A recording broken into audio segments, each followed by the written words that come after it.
एक सीकर ने प्रश्न पूछा है, मैं जे कृष्णामूर्ति की टीचिंग ऑब्जर्वर इज ऑब्जर्व्ड, यानी जो देखा जा रहा है और जो देखने वाला है वो दोनों एक ही हैं, इस टीचिंग को फॉलो करता हूं और सबको एज इट इज देखने का प्रयास करता हूं, जो जैसा है उसको वैसा देखने का प्रयास करता हूं। कहने का तात्पर्य है, लेकिन इसके बावजूद विचार आता ही रहता है। विचार और इमेजेस रुकते नहीं हैं। इसके अतिरिक्त भविष्य की अनसर्टेनिटी भी मुझे विचलित करती रहती है। कृपया मुझे गाइड करें। देखिए, जे कृष्णामूर्ति जी की जो ये टीचिंग है, ऑब्जर्वर इज ऑब्जर्व्ड, इसका सबसे सही प्रोसेस यही है जो आप फॉलो करते हैं, सबको एज इट इज देखना। जब आप ऑब्जर्वर को और ऑब्जर्व दोनों को एज इट इज देखेंगे, यानी जिसे देखा जा रहा है उसको वैसा ही देखेंगे जैसा वो है, उसमें अपनी कोई चॉइस नहीं, अपनी कोई लाइक्स एंड डिसलाइक्स नहीं लगाएंगे, और जो जैसा है उसको वैसा ही देखेंगे, अपने आप को भी जैसे आप हैं वैसा ही देखेंगे, वैसा ही स्वीकार कर पाएंगे, तब तो फिर एज इट इज ही बचेगा ना। एज इट इज, ऑब्जर्वर भी एज इट इज और ऑब्जर्व भी एज इट इज। ऑब्जर्वर भी जैसा है वैसा ही आप देख रहे हैं और ऑब्जर्व भी जैसा है वैसा ही आप देख रहे हैं, तब तो जो जैसा है वैसा ही बचेगा ना। ऑब्जर्वर और ऑब्जर्व के बीच में डिवीजन कहाँ रह गया? तो डिवीजन खत्म हो जाएगा, एज इट इज सिर्फ बचेगा। यानी आपको एक यूनिफाइड अवेयरनेस मिलेगी, वही यूनिफाइड अवेयरनेस आपका ट्रूथ है। एक नॉन डुअलिस्टिक अवेयरनेस आपको मिलेगी, वही टोटल अवेयरनेस, वही जीवन का सत्य है। लेकिन आपकी प्रॉब्लम यह है कि आप एज इट इज देखना चाहते तो हैं, लेकिन आप एज इट इज देख नहीं पाते। तो आपने ये पूछा है कि आप विचार आते ही रहते हैं, कोशिश करते हैं देखने की, लेकिन विचार रुकते नहीं। देखिए, जब आप दूसरे को एज इट इज देखने की कोशिश करते हैं, जो जैसा है उसको वैसा ही देखने की कोशिश करते हैं, आप अपने आप को भी जैसे आप हैं वैसा देखने की कोशिश करते हैं, लेकिन फिर भी विचार रुकते नहीं है, तो इसका मतलब क्या हुआ? इसका मतलब ऑब्जर्वर और ऑब्जर्व्ड, देखने वाला और जो देखा जा रहा है, उसके बीच में एक डिवीजन हो गया, यानी एक कॉन्फ्लिक्ट हो गई। आप उसको स्वीकार नहीं कर पा रहे हैं, तभी तो विचार आते रहते हैं। वरना अगर स्वीकार कर लें तो फिर विचार आ ही नहीं पाएंगे। तो विचार आते क्यों हैं?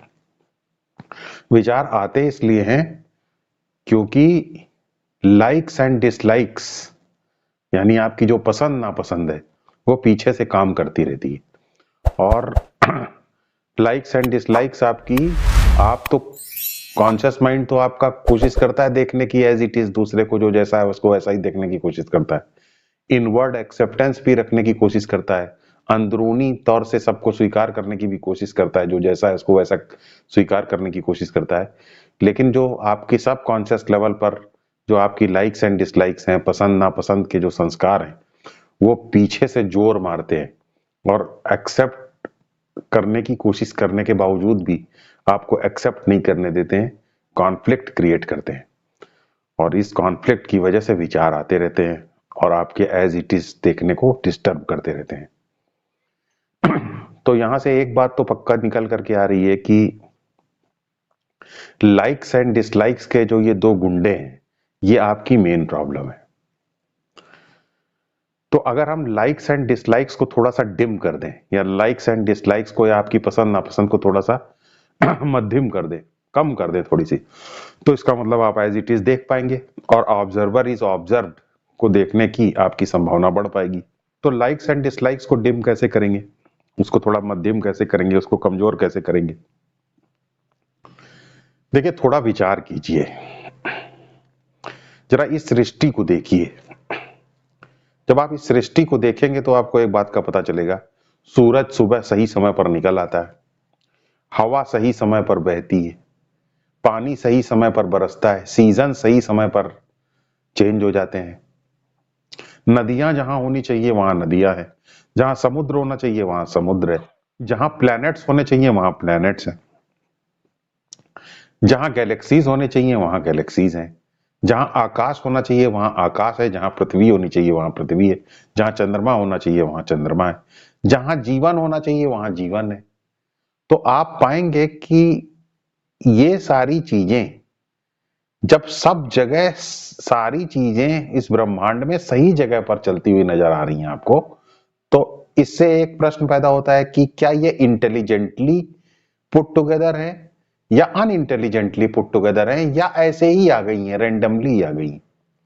तो आप पाएंगे कि नहीं, ये अनइंटेलिजेंटली पुट टुगेदर नहीं है, क्योंकि सब चीजें सही तरीके से रखी हुई हैं, सही तरीके से चल रही हैं, सही तरीके से काम कर रही हैं। तो जैसे एक मशीन सही तरीके से काम करती रहती है, वैसे ये सब मशीन की तरीके से सही तरीके से काम कर रही हैं। तो इसका मतलब ये अनइंटेलिजेंटली पुट टुगेदर भी नहीं हो सकती और ये रैंडमली पुट टुगेदर भी नहीं हो सकती, अपने आप नहीं आ सकती। जैसे अगर सड़क पे कोई पर्स पड़ा हुआ है, तो आप ये थोड़ी कहते हैं कि अरे ये तो ऐसे ही आ गया होगा, जमीन के नीचे से निकल आया होगा। उसको आप देखते हैं तो उसमें आपको एक क्राफ्टमैनशिप नजर आती है। सिलाई जहां पे होनी चाहिए वहां पे सिलाई है, जहां पे रखने का पैसा रखने की जगह होनी चाहिए वहां पैसा रखने की जगह है, जहां क्रेडिट कार्ड रखने की जगह होनी चाहिए वहां क्रेडिट कार्ड रखने की जगह है। तो आप समझ जाते हैं कि भाई इसको किसी ने, ये इंटेलिजेंटली पुट टुगेदर बैग है, पर्स है। इसका मतलब इस पर्स को किसी ने बनाया है, यानी इसका कोई क्रिएटर है। तो उसी प्रकार से जब आप इस ब्रह्मांड को देखते हैं, तब आपको पता चलता है कि इतने सुंदर, इतने इंटेलिजेंटली पुट टुगेदर ब्रह्मांड को, इतने व्यवस्थित ब्रह्मांड को निश्चित रूप से किसी ने बनाया होगा। इसका क्रिएटर जरूर होगा, क्योंकि ये इंटेलिजेंटली बना हुआ है। अगर इंटेलिजेंटली बनाना होता तो हम कह देते भाई ये रैंडम है, इसका बनाने वाला कोई नहीं है, ये ऐसे ही आ गया है। लेकिन इतना इंटेलिजेंट होल की तरीके से ये काम करता है, तो इससे पता चलता है कि इसको कोई बनाने वाला है, यानी इसका कोई क्रिएटर है। तो वो क्रिएटर कहाँ है? ऑब्वियसली अगर टाइम एंड स्पेस ये जगत है और इस टाइम एंड स्पेस जगत को किसी क्रिएटर ने बनाया है, तो क्रिएटर इस जगत के बाहर नहीं हो सकता, क्योंकि बाहर और अंदर का कंसेप्ट भी टाइम और स्पेस के ही अंतर्गत आता है। और क्रिएटर इस टाइम एंड स्पेस के अंदर भी नहीं हो सकता, क्योंकि अगर अंदर हो जाएगा क्रिएटर तो इसका मतलब जगत क्रिएटर से पहले ही बना हुआ है, तो इसका मतलब फिर जगत को क्रिएटर ने नहीं बनाया है।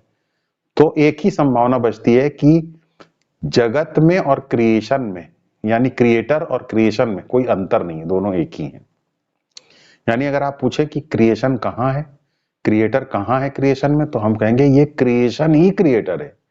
क्रिएशन और क्रिएटर के बीच में कोई फर्क नहीं है, ये ईश्वर सृष्टि है। भगवान ने स्वयं में ही इस सृष्टि का निर्माण किया।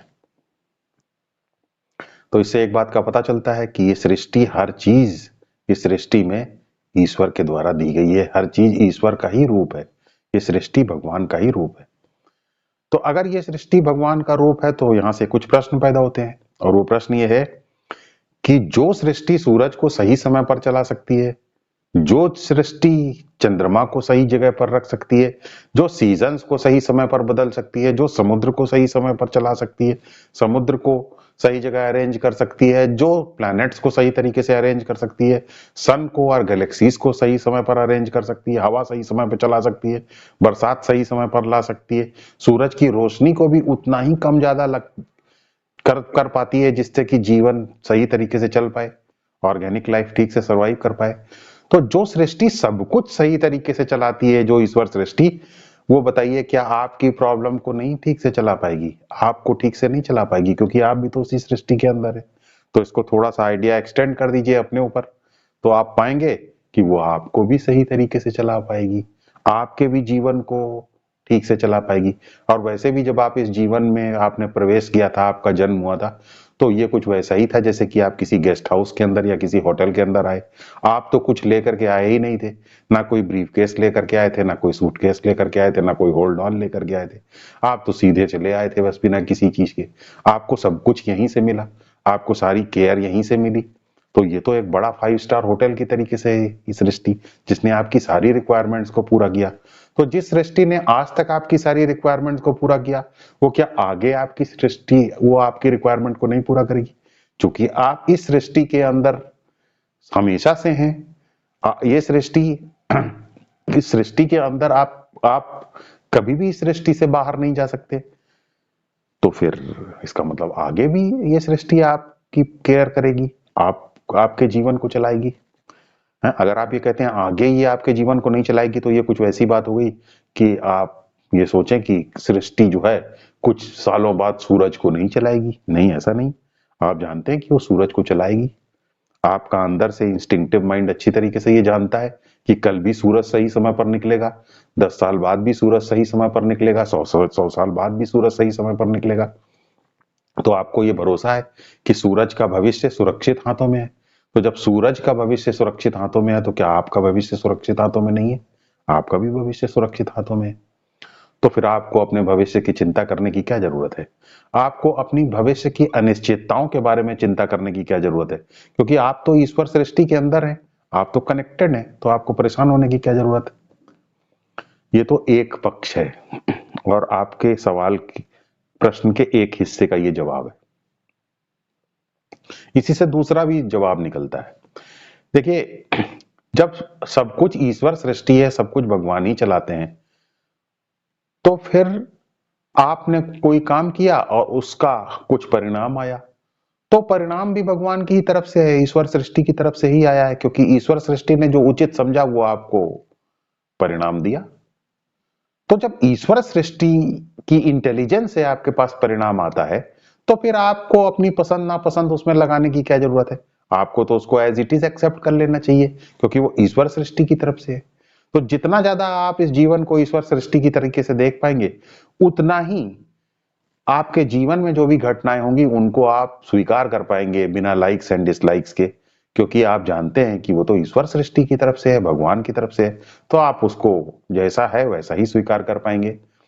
इस प्रकार जब आप बिना लाइक्स एंड डिसलाइक्स के आने वाले जीवन को एज इट इज स्वीकार कर पाते हैं, तो इसे कहते हैं प्रसाद बुद्धि। जैसे आप मंदिर में जाते हैं तो मंदिर में आप लड्डू चढ़ाते हैं और उसके बदले में आपको संतरा प्रसाद में मिलता है, तो आप ये थोड़ी कहते हैं कि संतरा मुझे क्यों मिल गया, मैंने तो लड्डू दिया था। आपकी कोई लाइक्स एंड डिसलाइक्स थोड़ी उसमें काम करती है, क्योंकि आपको जो कुछ भी मिल गया वो आपको स्वीकार करना पड़ेगा। तो आप जो कुछ मिल जाता है क्योंकि वो भगवान की तरफ से प्रसाद मिल रहा है। पंडित जी ने जो आपको प्रसाद दिया है वो भगवान की तरफ से दिया है। तो जब भगवान की तरफ से जो प्रसाद मिलता है तो उसमें आपके लाइक्स एंड डिसलाइक्स का क्या मतलब है? तो आप उसको स्वीकार कर लेते हैं, उसमें अपनी पसंद नापसंद नहीं जोड़ते हैं। उसी प्रकार ये जीवन भी जब ईश्वर सृष्टि है तो इसमें जो कुछ भी आपके जीवन में आने वाला है, जो भी आपके जीवन की घटनाएं हैं, जो भी आपको मिलता है, जो फल मिलता है, जो परिणाम मिलता है, उसको आप एज सच स्वीकार कर लेते हैं प्रसाद बुद्धि के साथ। उसमें आप अपनी लाइक्स एंड डिसलाइक्स को नहीं लगाते। तो जब आप जीवन में आपके साथ जो कुछ घटित होता है उसको स्वीकार भाव उसके प्रति रखते हैं, इनवर्ड एक्सेप्टेंस उसके प्रति रखते हैं, क्योंकि ये ईश्वर सृष्टि की तरफ से हो रहा है। तो ऐसा जितना ज्यादा गहराई से आप मानते जाते हैं, उतना आपकी लाइक्स एंड डिसलाइक्स कमजोर होती चली जाती, उतना आपकी लाइक्स एंड डिसलाइक्स वीक होती चली जाती। फिर लाइक्स एंड डिसलाइक्स का पहला लेवल जब वीक हो जाता है तो लाइक्स एंड डिसलाइक्स के दूसरे लेवल को वीक करना पड़ता है। वो दूसरा लेवल कैसे वीक होगा? वो दूसरा लेवल इस प्रकार वीक होगा कि पहले आप जीवन में जो भी घटनाएं आपके साथ हो रही होती हैं उसको स्वीकार करते हैं प्रसाद बुद्धि के साथ, ईश्वर सृष्टि का आशीर्वाद मान के, बिना लाइक्स एंड डिसलाइक्स के। फिर आप अपनी तरफ से जो एक्शन कर रहे होते हैं, अभी तक तो परिणाम को ही सिर्फ स्वीकार कर रहे थे, अब आप अपनी तरफ से भी जो एक्शन कर रहे होते हैं उसको भी धीरे धीरे लाइक्स एंड डिसलाइक्स के अनुसार नहीं करते हैं। उसमें भी आप जो जरूरी होता है सिर्फ वो करते हैं, जो रिक्वायर्ड होता है वो सिर्फ करते हैं। जो भले ही आपके लाइक्स एंड डिसलाइक्स कुछ भी हो, जो जरूरी होता है धीरे धीरे वही स्टेप उठाते हैं, आप वही करना शुरू कर देते हैं। तो जब आप अपनी तरफ से भी एक्शन करना शुरू कर देते हैं, वो जो जरूरी है ये मानते हुए कि ईश्वर सृष्टि ने आपको कहा है कि भाई वो काम करो जो जरूरी है, तो आप बिना अपनी लाइक्स एंड डिसलाइक्स के वो काम कर देते हैं, अपनी ड्यूटी समझ करके उसे कर देते हैं। ईश्वर सृष्टि आपको जो भी करने के लिए कहती है वो वही होगा जो जरूरी होगा। आप जानते हैं क्या जरूरी है, तो वो जरूरी आप कर देते हैं बिना लाइक्स एंड डिसलाइक्स के, अपनी ड्यूटी मान करके। तो जब आप जीवन में अपने एक्शन को एक ड्यूटी समझ करके करने लगते हैं, ईश्वर सृष्टि के प्रति अपनी ड्यूटी समझ करके जो जरूरी है उसको करना लग जाते हैं, तो फिर आपका जो लाइक्स एंड डिसलाइक्स का और सूक्ष्म लेवल है वो भी वीक होना शुरू हो जाता है। और इस प्रकार आपकी लाइक्स एंड डिसलाइक्स बिल्कुल वीक होना शुरू हो जाती हैं, बिल्कुल एक हल्की रेखा की तरह किससे रह जाती हैं, कमजोर पड़ जाती हैं। और जब आपकी लाइक्स एंड डिसलाइक्स बिल्कुल कमजोर हो जाती हैं तो उनका असर आपके ऊपर उनके असर से आप बाहर निकलना शुरू हो जाते हैं। और जब आप उनके असर से बाहर निकलना शुरू हो जाते हैं, तब आप इस सृष्टि को, इसके अंदर के लोगों को, इस सृष्टि के ऑब्जेक्ट्स को, सबको एज इट इज देख पाते हैं। और अपने आप को भी आप एज इट इज देख पाते हैं। ईश्वर सृष्टि, मेरे अंदर कुछ कमी है, वो कमी इसलिए है क्योंकि ईश्वर सृष्टि को मेरी उस कमी की जरूरत है, तो इसलिए अपनी कमी को भी एज इट इज हम स्वीकार कर पाते हैं। दूसरा जैसा है उसको भी एज इट इज स्वीकार कर पाते हैं। और जब हम एज इट इज सबको स्वीकार कर पाते हैं, तो फिर हम बिना कंपल्सिव विचारों के आए हुए, बिना जबरदस्ती के उल्टे सीधे विचारों के जीवन को धीरे धीरे जी पाते हैं और एज इट इज जीवन को देख पाते हैं। और हायर लेवल ऑफ अवेयरनेस में, जिसमें कि कोई डिवीजन नहीं है, सब चीज एज इट इज हम देख पाते हैं, उसमें बिना डिवीजन की कॉन्शियसनेस के अंदर हम रूटेड हो पाते हैं और हायर लेवल ट्रूथ के अंदर हम रेस्ट करते रहते हैं। तो हम ऑब्जर्वर इज ऑब्जर्व के कंसेप्ट को समझ पाते हैं और उसको जी भी पाते हैं। तो ये तो एक तरीका है। इसी को श्री कृष्ण भगवान ने श्रीमद् भागवत गीता में कर्मयोग भी कहा है। कर्मयोग बिना भगवान के नहीं हो सकता। पहले भगवान में जब तक श्रद्धा नहीं होगी तब तक प्रसाद बुद्धि कैसे होगी। तो लाइक्स एंड डिसलाइक्स को ही डाइल्यूट करने के लिए कर्मयोग है, ताकि ऑब्जर्वर इज ऑब्जर्व को हम देख सके। क्योंकि जब तक हमारी लाइक्स एंड डिसलाइक्स डाइल्यूट नहीं होंगी, तब तक हम कैसे जीवन के सत्य को देख पाएंगे, एज इट इज कैसे देख पाएंगे सबको, और खुद को भी एज इट इज कैसे देख पाएंगे। तो इसी को कर्मयोग भगवान कृष्ण कहते हैं गीता में। फिर मैंने एक वीडियो बनाया है जाप का। जाप कैसे करें उसका लिंक भी दे रहे हैं, डिस्क्रिप्शन बॉक्स में उसका लिंक है। तो आप बस जाप करने लगिए, कोई मंत्र जो भी आपको पसंद हो, ओम नमः शिवाय, भगवान शिव को अगर मानते हो तो भगवान शिव को, या भगवान विष्णु को मानते हो, उसमें उसमें मंत्र की भी लिस्ट दी हुई है।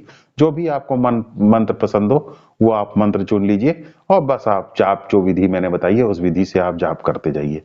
तो आप क्या है, कोई भी आपके अंदर विचार आ रहा है तो विचार रोकने की कोशिश ना कीजिए, बस आप जाप करना शुरू कर दीजिए। तो धीरे धीरे क्या होगा, जब आप जाप करेंगे तो आपके माइंड के अंदर चूंकि पटरी एक ही है, तो जाप करते जाएंगे ओम नमः शिवाय, ओम नमः शिवाय, जैसे मान लीजिए बोल रहे हैं, तो क्या होगा, ओम नमः शिवाय, ओम नमः शिवाय बोलते बोलते बोलते बोलते आपके वो विचार जो है, या तो विचार चल पाएगा या जाप चल पाएगा। तो जाप चूंकि आपके कंट्रोल में है, आप उसको चलाएंगे तो विचार रुक जाएगा। फिर धीरे धीरे विचारों को रोकने की आपके अंदर कैपेसिटी आ जाएगी, आप विचारों को रोक पाएंगे।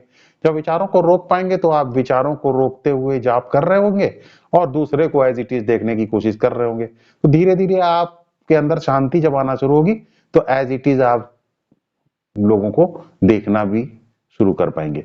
और जाप की वजह से जो आपका अनकॉन्शियस माइंड है, जो आपका सबकॉन्शियस माइंड के अंदर जो लाइक्स एंड डिसलाइक्स का बवंडर घूमता रहता है, वो भी धीरे धीरे आपका फिल्टर आउट होता चला जाएगा और आपका जो है माइंड जो है क्लीन होता चला जाएगा और विचार का प्रवाह धीरे धीरे कम होता चला जाएगा, साइलेंस बढ़ती चली जाएगी।